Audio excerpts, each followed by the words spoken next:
보겠습니다. 시편 75편입니다. 시편 75편 1절부터 10절까지 구약성경 856페이지에 있습니다. 시편 75편입니다.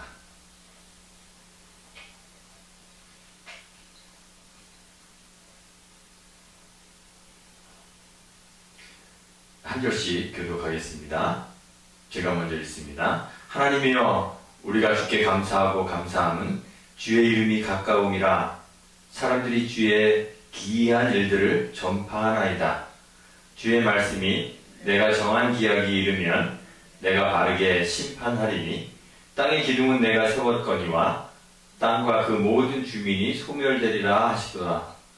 내가 오만한 자들에게 오만하게 행하지 말라 하며 악인들에게 뿔을 들지 말라 하였노니 너희 뿔을 높이 들지 말며 교만한 목으로 말하지 말지어다. 무릇 높이는 일이 동쪽에서나 서쪽에서 말미암지 아니하며 남쪽에서도 말미암지 아니하고 오직 재판장이신 하나님이 이를 낮추시고 저를 높이시느니라. 여호와의 손에 잔이 있어 술 거품이 일어나는도다.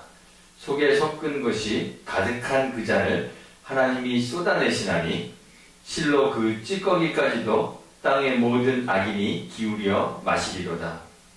나는 야곱의 하나님을 영원히 선포하며 찬양하며 또 악인들의 뿔을 다 베고 의인의 뿔은 높이 들리로다. 아멘.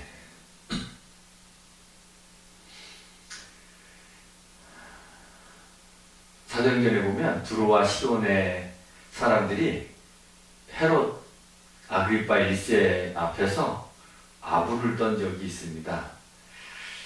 두로와 시돈은 지중해 그 동쪽 그 해안에 있는 도시국가입니다. 몇 개의 도시국가들이 이렇게 합해서 페니키아라고 부릅니다. 우리 성경에서는 베니게로 이렇게 번역되어 있습니다. 이 페니키아 사람들은 레바논 그 산맥 주위에 살고 있었기 때문에 그들의 땅은 농사를 짓는데 적합하지가 않습니다. 그래서 식량을 다 수입해서 먹어야 합니다. 주로 헤롯이 다스리고 있는 유대 왕국에서 재배한 그 식량들을 두로와 시돈 사람들이 수입하여 사용하고 있었는데 무슨 이유에서인지 이 헤롯의 마음이 상당히 불편한 일이 생겼던 것 같습니다.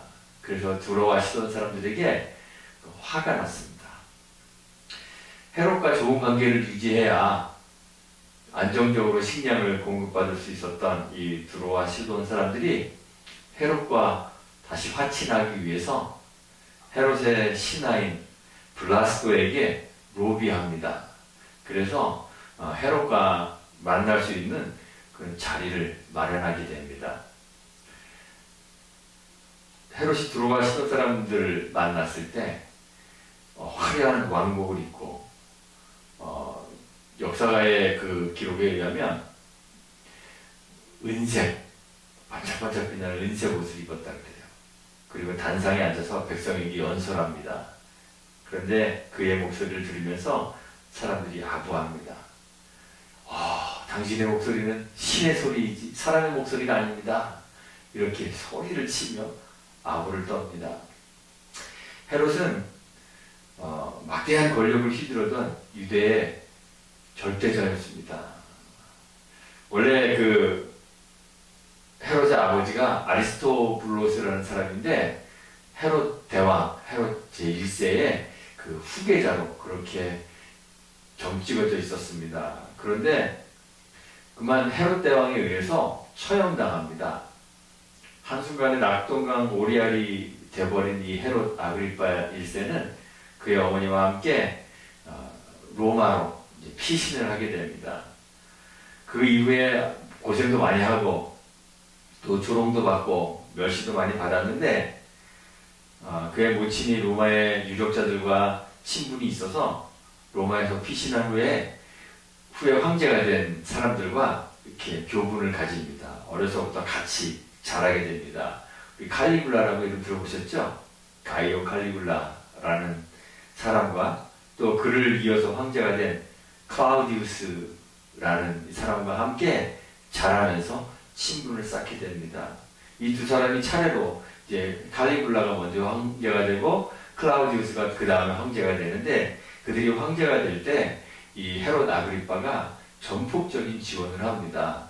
이 칼리굴라를 위해서는 감옥에 갇히기도 하고, 또 이 클라우디우스 같은 경우는 뭐 말도 좀 더듬고 다리도 절고 그랬다 그래요. 그런데 그를 위해서 원로원을 설득해서 황제가 되도록 그렇게 만듭니다. 그래서 이 두 사람이 차례로 황제가 되는데, 황제가 되었을 때 자기를 이렇게 많이 서포트 해줬던 헤롯 아그리빠 1세를 든든하게 후원해 줍니다. 그래서 유대 지역 자신의 아버지인 그 할아버지인 그 헤롯 대왕이 차지하고 있었던 그 거의 대부분의 영토를 이 헤롯 아그리빠가 다스릴 수 있도록 그렇게 후원을 해줍니다. 그래서 이 헤롯 아그리빠가 얼마나 그 마음이 올라갔겠어요. 자신이 누리고 있는 그 권력, 자신이 가지고 있는 그 배경, 이런 것들 때문에 한 교만해져 있었습니다. 그래서 이 누가는 사도행전을 기록하면서 가이사랴에서 연설하더니 헤롯 아그리빠가 얼마나 교만했는지, 그리고 자기를 얼마나 신격화했는지, 그런 모습을 이제 사도행전에서 기록하고 있습니다. 그런 헤롯에 대한 누가의 평가는 긍정적일까요? 부정적일까요? 당연히 부정적이겠죠. 긍정적이지 않습니다. 사도행전 12장 23절에 보면 헤롯이 영광을 하나님께 돌리지 않았다, 이렇게 누가가 기록하면서 그 결과 주의 사자가 헤롯을 쳤다 그럽니다. 그가 벌레에게 먹혀 죽고 말았다, 이렇게 기록하고 있습니다. 든든한 로마의 배경을 가지고 있는 유대 전 지역을 다스리는 왕 한없이 높아졌지만 그 작은 벌레에게 먹혀서 죽어버리고 마는 그러한 불쌍한 삶을 살았다고 누가 기록하고 있습니다. 예수님이 한 부자의 비유를 말씀하신 적도 있습니다. 한 부자가 농사를 지었습니다. 큰 풍년이 왔습니다. 농사가 너무너무 잘 됐습니다. 추수를 해보니까 곡간이 모자랄 정도입니다. 추수한 곡식을 쌓아두기 위해서는 지금 가지고 있는 곡간을 헐고 더 크게 새로 지어야만 할 정도로 엄청난 수확을 거두어 들었습니다. 얼마나 마음이 흡족했겠어요. 자기가 이룬 성취에 흡족했습니다. 그래서 자기 자신에게 이야기했습니다. 영혼아, 이제 여러 해 동안 쓸 물건을 확하니 쌓아두었으니 이제 평안히 먹고 마시고 쉬고 즐거워하자. 하나님이 물으셨습니다. 어리석은 자야, 오늘 밤에 내가 내 영혼을 도로 찾을 것인데 그러면 내가 준비한 것이 누구의 것이 되겠느냐? 높은 성취를 얻기 위해서는 다들 열심히 일해야 합니다. 헤롯 아그리빠는 얼마나 열심히 자기의 삶을 살았겠어요. 자기 아버지가 죽고 로마로 도망가서 멸시와 천대를 받으면서 그것을 이겨내고 그 황제가 된 두 친구를 황제로 만들기 위해 얼마나 많은 노력을 했겠어요. 대부분 아주 높은 성취를 얻은 사람들은 남보다 더 많은 투자를 합니다.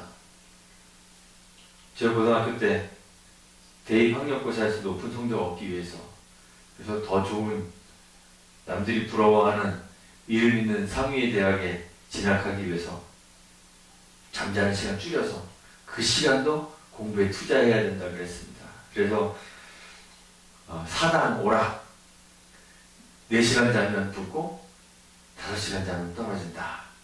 저희 학교에서는 3당 사랑이라고 했습니다. 3시간 자면 붙고 4시간 자면 떨어진다. 그래서 높은 성취를 얻는 학생들을 보면 저 친구는 하루에 3-4시간밖에 못 자고 공부했겠구나, 이런 짐작을 하게 됩니다. 성공한 사업가들 뭐 인터뷰하거나 이렇게 기사에 나오는 거 보면 대부분 다 남들 다 자는 꼭두새벽에 일어나서 뛰어다니고 또 다시 남들이 다 자는 아주 늦은 시간에 집에 들어간다. 뭐 이런 얘기들을 합니다. 그래서 우리가 무슨 분야에서든지 성공한 사람들을 보면 그 사람의 성실성, 그 사람의 노력, 그 사람이 갖고 있는 재능, 지혜 이런 것들 인정 안 할 수가 없게 되죠. 한 분야에서 성공한 사람들은 대부분 다 존경받을 만한 그런 구석들이 있습니다. 그런데 하나님의 섭리 안에서 살아가고 있는 우리들은 우리의 노력이나 또는 우리가 가지고 있는 재능이나 우리의 지혜가 성공을 이끌어내는 결정적 요인이 아니었다는 사실을 인정해야만 합니다. 벼가 이삭을 틔우고 우리 밥상에 올라오기까지는 농부의 수많은 손길과 정성이 필요하다고 합니다. 한자 그 쌀 미자를 이렇게 파자하면 88이라는 글자가 나온다 그래요. 그래서 이게 쌀 한 토를 얻기 위해서 농부가 88번, 88번 자기의 정성을 쏟아야 쌀이 올라온다. 그래서 그 쌀 밑자가 이렇게 생겼다 그래요. 새 곡간을 지어야 할 정도로 엄청난 수확을 거둬들였던 이 부자 역시 풍성한 수확을 거둬들이기 위해서 얼마나 많은 노력을 했겠어요. 찬송가에 보면 눈물을 흘리고 뭐 씨를 뿌리는 자는 기쁨으로 단을, 성경에 나오는 말이죠. 기쁨으로 단을 거두리로다. 눈물을 흘리며 씨를 뿌렸을 것이다. 남들이 88번 정성을 쏟는다면 그것보다 더 풍성한 수확을 얻기 위해서는 더 열심히, 더 많이 수고하고 정성을 쏟았을 거예요. 그래서 많은 수확을 거둬들인 것입니다. 자기 자신이 얼마나 대견하겠어요. 그렇죠? 이 고통스러운 과정을 내가 다 견뎌냈구나. 스스로 대견하기도 하고 자랑스럽기도 하지 않았겠습니까? 우리도 그러잖아요. 자식이 좋은 대학교에 이렇게 들어가면, 옛날에는 저 시골에 가면 프랜카드도 붙었었는데 뭐 서울대 합격 뭐 이런 거 프랜카드도 붙었잖아요. 대견하고 자랑스럽고. 그래서 수고한 자신을 향해서 그동안 수고했으니 평안히 쉬고 먹고 마시고 이제 좀 즐거워하자, 이렇게 말하는 것이 뭐 그리 큰 잘못이 되겠습니까?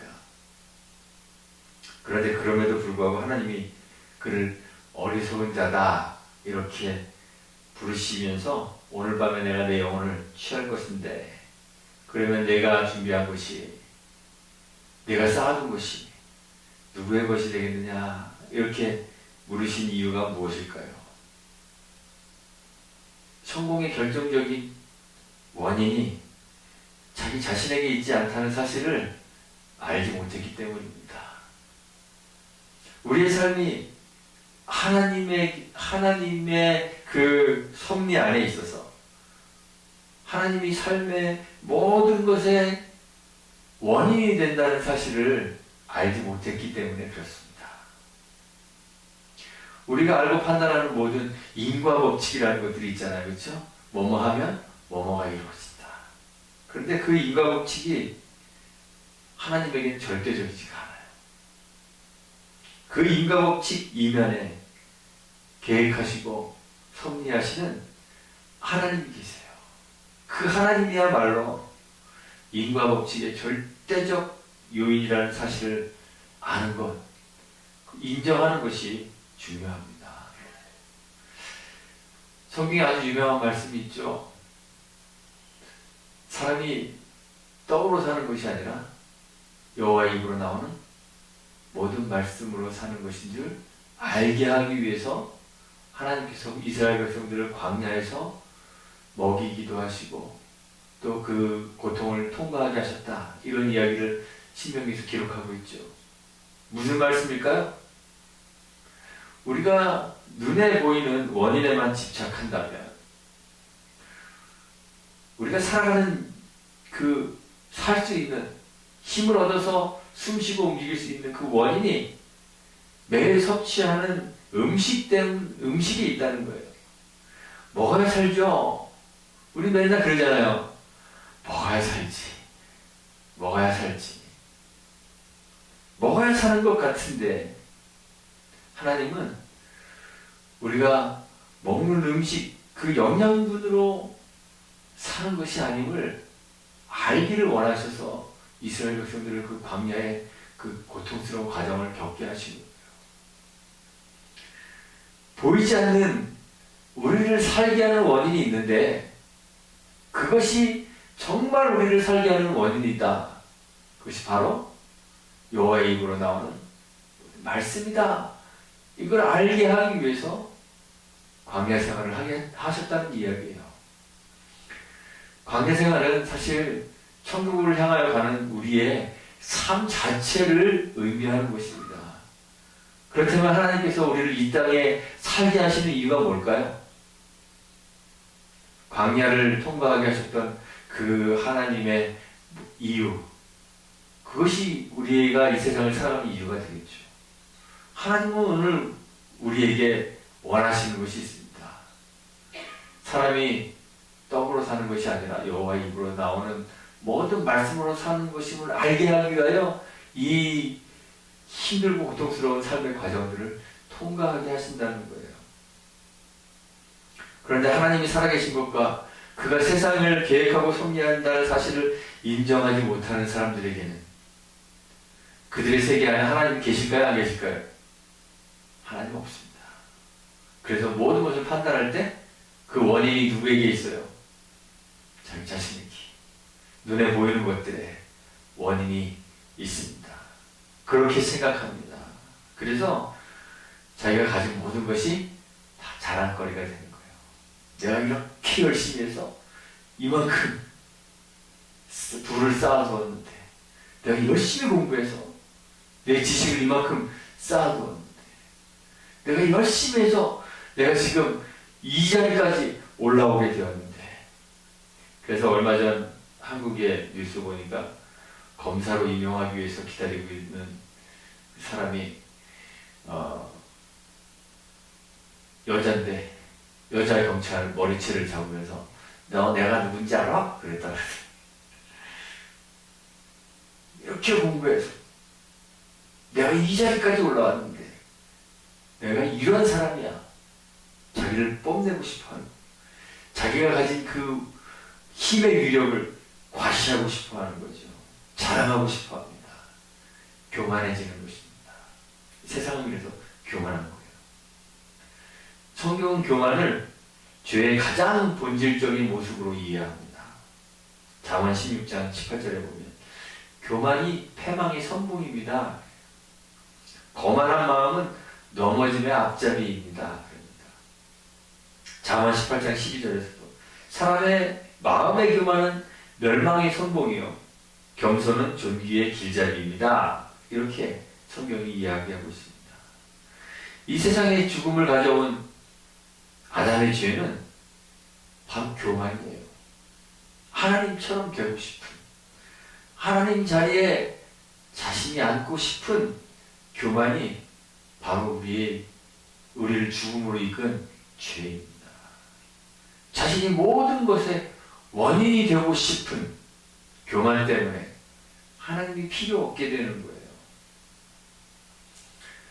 그래서 세상이 교만합니다. 히스기야 왕의 시대에 아수르 왕 사네립이 예루살렘을 치기 위하여 랍사게라는 사람을 보냈습니다. 성 앞에서 랍사게가 외칩니다. 열왕기하 18장 32절에 보면 히스기야가 너희를 설득하여 이르기를 여호와께서 우리를 건지시리라 하여도 히스기야에게 듣지 말라. 민족의 신들 중에 어느 한 신이 그의 땅을 아수르 왕의 손에서 건진 자가 있느냐? 하맛과 아르밧의 신들이 어디 있으며 스발와임과 헤나와 아와의 신들이 어디 있느냐? 그들이 사마리아를 내 손에서 건져냈느냐? 민족의 신들이 민족의 모든 신들 중에 누가 그의 땅을 내 손에서 건졌기에 여호와가 예루살렘을 내 손에서 건지겠느냐, 이렇게 외쳤습니다. 몇 번의 전쟁을 치르는 동안 아수르는 패한 적이 없었나 봅니다. 전쟁을 하는 곳마다 승전의 소식이 들려왔습니다. 아수르의 왕이 얼마나 우쭐해졌겠어요. 군사를 잘 양병하고 훈련시키고 질 좋은 우수한 무기들을 준비하고 훌륭한 장수를 발굴하여 전투를 지휘하게 하고 전략과 전술을 잘 수립해서 전쟁에 임했던 자신의 지혜, 지략, 얼마나 대견하겠어요. 높이 살만하겠죠. 그동안 이루어놓은 성취, 자기가 정복했던 땅, 노력한 물질들, 그렇게 해서 이루어놓은 부강한 나라, 얼마나 자랑스러웠겠습니까? 자신의 손으로 이룬 것들을 바라보면서 아수르 왕이 고무되었습니다. 우쭐해졌습니다. 그래서 외쳤습니다. 민족의 신들 중에 어느 한 신이 그 땅을 아수르 왕의 손에서 건진 자가 있느냐. 신들보다 자기가 이제 더 세고 강력해진 거예요. 신 위에 올라갔습니다. 여호와가 예루살렘을 내 손에서 건지겠느냐. 여호와 하나님보다 더 높아졌어요. 하나님 알지 못했기 때문에 하나님이 모든 발생하는 일들에 대한 가장 근본적인 원인이 된다는 사실을 알지 못했던 거예요. 자기의 손이 그 모든 성취들을 이끌어낸 줄 착각했던 것이죠. 그래서 교만하고 우쭐해졌습니다. 그런데 실상은 그렇지 않잖아요. 하나님에게는 아수르나 바벨론 같은 크고 강력한 나라들이라 할지라도 그저 하나님의 하시고자 하는 일을 위해 사용되는 도구에 불과한 것이죠. 하나님이 이사야 선지자를 통해서 이 우쭐한 아수르를 향해 말씀하셨습니다. 이사야 10장 5절에 그는 내 진노의 막대기요 그 손의 몽둥이는 내 분노라 그랬습니다. 잘난 척 떠들어대고 있지만 사실은 여호와의 손에 들려진 막대기 같은 존재가 아수르라는 거예요. 자기 마음대로 자기의 힘으로 자기가 이 나라 정복하고 저 나라 정복하고 막 돌아다니는 것 같지만 사실은 하나님의 손에 붙잡혀서 하나님의 손에 의해서 이리저리 움직이는 막대기에 불과하다고 하나님이 말씀하셨습니다. 아수르를 이어서 세계의 패권을 차지했던 바벨론과 그 왕을 향해서도 예레미야 선지자를 통해서 말씀하십니다. 내 종 바벨론의 왕 느부갓네살 이렇게 하나님 부르십니다. 바벨론이라는 나라가 아무리 크고 강력해도 그 나라 역시 하나님의 종이에요. 하나님이 하라고 하는 일을 하는 것 뿐입니다. 바벨론을 이어서 세계를 다스렸던 페르시아, 바사의 왕 고레스에 대해서도 하나님이 말씀하시죠. 이사야 44장 28절에 고레스를 향해서 내 목자다. 그가 나의 모든 기쁨을 성취하리라 그래요. 바사의 왕, 페르시아의 왕 고레스다 할지라도 하나님의 기쁨을 성취하는 일을 하는 도구에 불과하다는 것이에요. 사람들은 자신이 이루어놓은 작은 성취들을 보면서 도취됩니다. 우쭐합니다. 하나님이 필요 없는 듯, 하나님과 상관없는 듯 교만해집니다. 자기 드러내고 싶어하고 자기가 소유한 힘을 휘두르고 싶어합니다. 오만해집니다. 가난한 자들을, 힘없는 자들을 멸시하고 박해하게 됩니다. 자신의 힘에 도취된 아수르, 바벨론 같은 나라들이 주변에 힘없고 약한 나라들을 막 압박하고 노력하고 침략하는 거예요. 정복합니다. 사람들을 포로로 끌고 갑니다. 땅을 황폐하게 만들어 버립니다. 잔혹하게 주민들을 살해합니다. 그리고 자신들을 손에 들고 당신의 목적을 위해 그들을 사용하여 당신의 목적을 이루고 계시는 정말 세계의 주인 되신 참 주인 되신 하나님을 비웃고 멸시하고 조롱하죠. 그런 사람들을 향해서 시인이 경고하는 것입니다. 스스로를 높이고 오만할 수 있는 이유는 단지 하나님이 정하신 기약이 아직 이르지 않았기 때문이다. 시인이 이야기합니다. 하나님이 정하신 심판의 때가 아직 이르지 않았기 때문에 우쭐하여 머리를 들고 그 뿔을 하나님을 향하여 들고 자기를 높이는 것이다 이야기하죠. 하나님께서 말씀하십니다. 2절에 내가 정한 기약이 이르면 내가 바르게 심판하겠다. 지금 소유한 것, 성취한 것, 그런 것들이 다 대단해 보일지는 몰라도 그것들 때문에 우쭐하고 오만해서는 안 된다는 것이에요. 왜냐하면 내가 한 것이 아니기 때문입니다. 뿔을 높이 들지 말라고 했습니다. 뿔은 힘, 영광 이런 것들을 상징하는 은유입니다. 자신의 힘을 자랑하거나 스스로에게 영광을 돌리지 말라는 이야기입니다.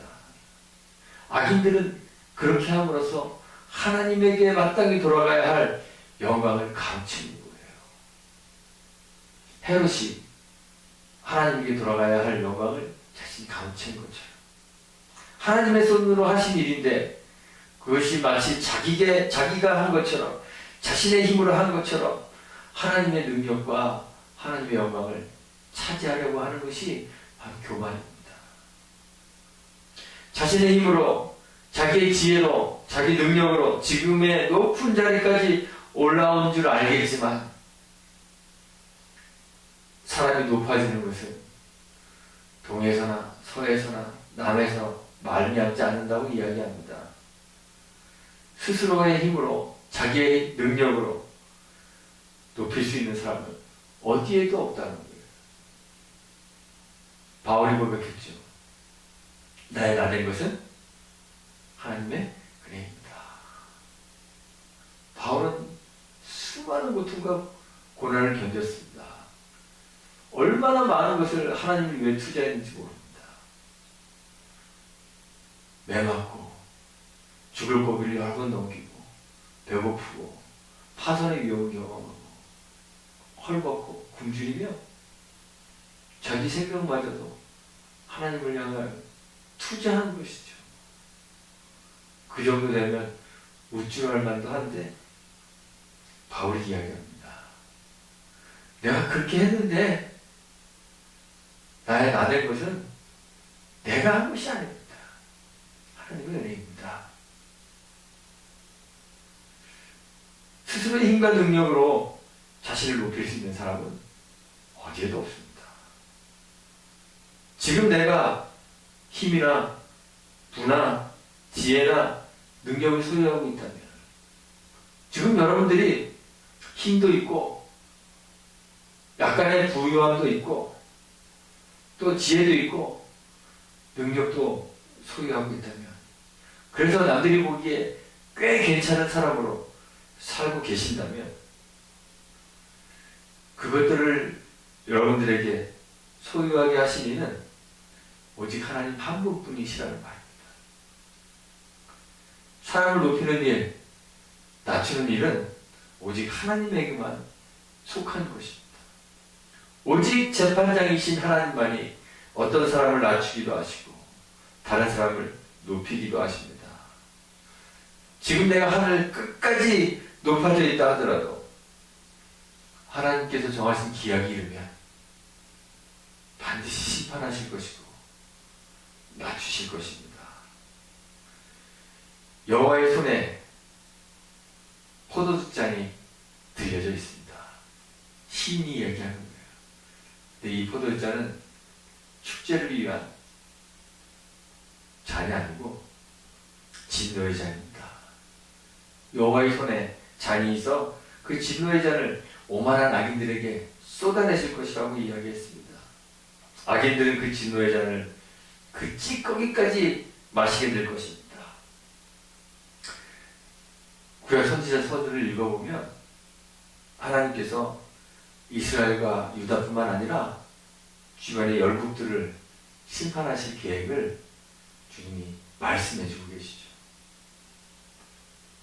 힘이나 소유가 위력을 발휘하기 시작하면 세상은 혼란스러워집니다.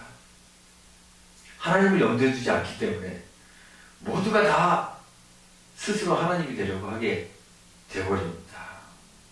하나님의 주권이 인정되지 않을 것이고 사람들은 자기가 하나님이기 때문에 오만하고 방자하게 됩니다.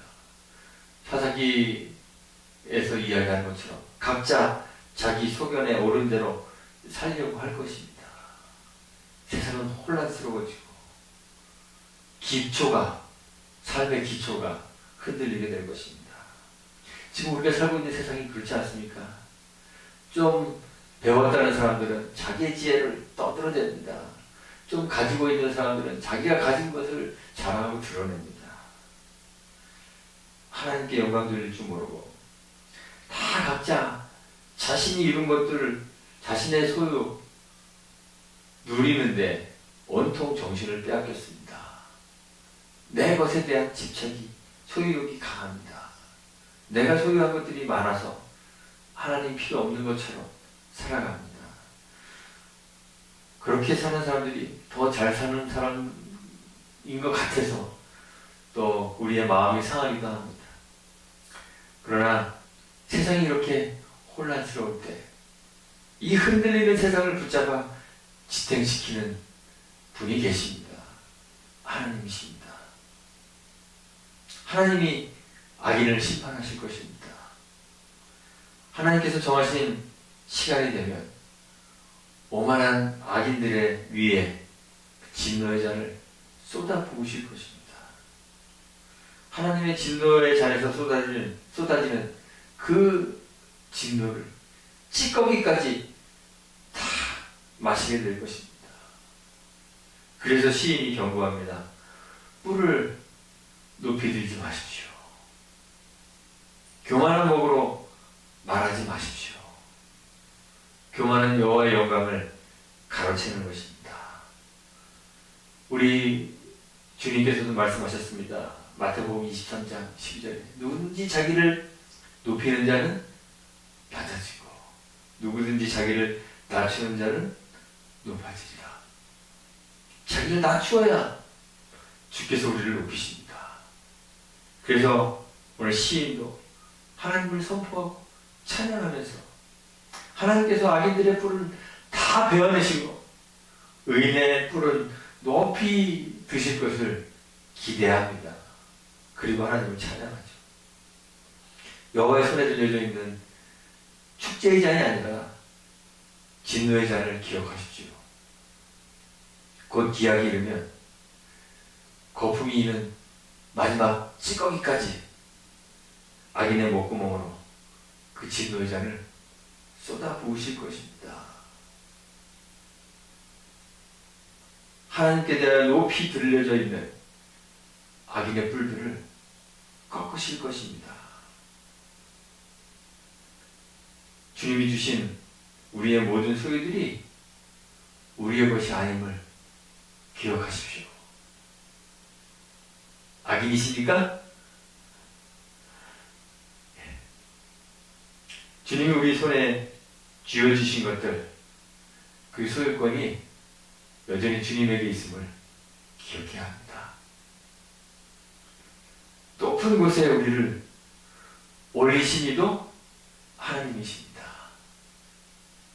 그가 내리기도 하실 것입니다. 겸손히 우리를 낮추어서 우리를 스스로를 주님 앞에 낮추십시오. 그러면 하나님께서 우리의 뿔을 높여주실 것입니다. 기도하겠습니다. 온 우주와 만물을 주관하신 하나님 감사합니다. 주님이 벌레 같은 우리들을 위해서도 친히 예정하시고 계획하시고 섭리하셔서 우리 삶을 인도해 주시니 감사합니다. 주께서 아주 작고 세밀한 우리의 몸짓 하나하나까지 주관하시니 감사합니다. 내가 무언가 한 것처럼 착각하며 살지 않도록 지혜 주옵소서. 인도하시는 하나님의 발자취와 손길을 확인할 수 있도록 영의 눈을 열어주옵소서. 그래서 매사에 인도하시는 하나님께 감사할 수 있도록 도와주시고 교만하여 우리 뿔을 높이 들지 않도록 함께 해주옵소서. 진노의 잔을 들고 계시는 주님을 늘 기억하게 하시고 겸손하여 세상을 붙잡고 계시는 주님을 찬양하게 하옵소서. 예수님의 이름으로 기도합니다. 아멘.